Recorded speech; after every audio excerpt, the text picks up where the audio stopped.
name's Kelly Glimmo, and today we're going to be reading a story about a teacher named Miss Nelson and her students who do not listen and are not very nice. So Miss Nelson is going to get a new teacher to come in who's kind of mean and teaches the kids to be nice.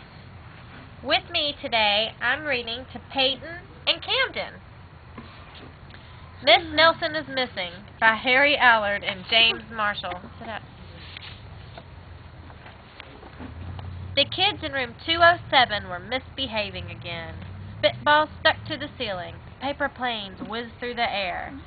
They were the worst behaved class in the whole school. "Now settle down," said Miss Nelson in a sweet voice, but the class would not settle down.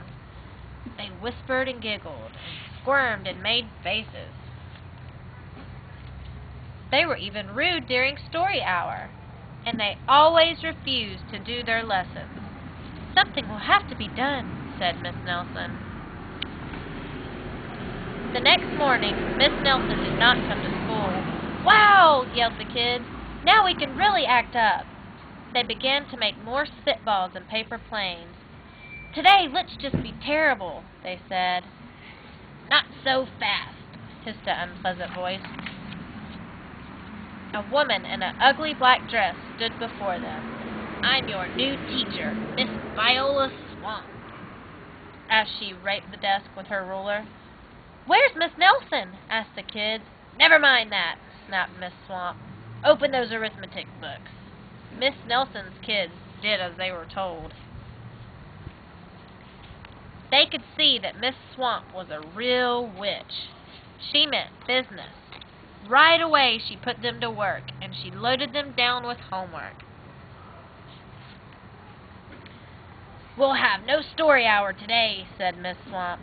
"Keep your mouth shut, sit perfectly still, and if you misbehave, you'll be sorry," said Miss Swamp. The kids in room 207 had never worked so hard. Days went by, and there was no sign of Miss Nelson. The kids missed Miss Nelson. "Maybe we should try to find her," they said. Some of them went to the police. Detective McSmog was assigned to the case. He listened to their story as he scratched his chin. He said. I think Miss Nelson is missing." Detective McSmog would not be much help. "What are you doing, Uncle Chris?" The other kids went to Miss Nelson's house.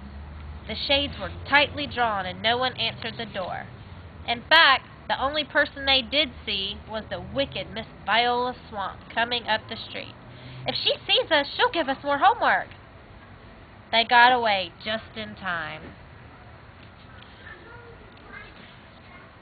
"Maybe something terrible happened to Miss Nelson." "Maybe she was gobbled up by a shark," said one of the kids, but that didn't seem likely. "Maybe Miss Nelson went to Mars," said another kid, but that didn't seem likely either.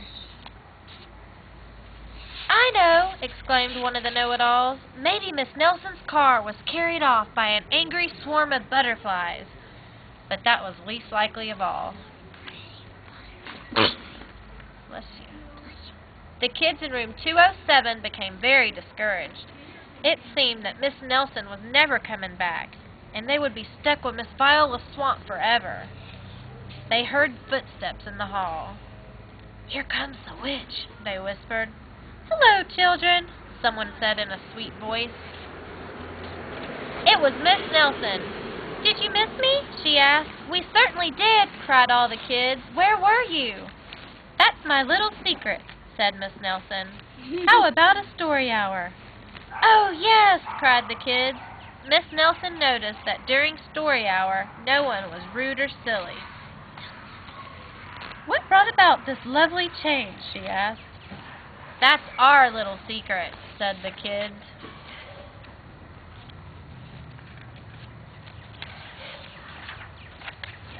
Back home, Miss Nelson took off her coat and hung it in the closet, right next to an ugly black dress. When it was time for bed, she sang a little song. "I'll never tell," she said to herself with a smile. P.S. Detective McSmog is working on a new case. He is now looking for Miss Viola's swamp. The end. Can you tell me about the story? Miss Viola's swamp showed up. That's right. And instead of Miss Nelson.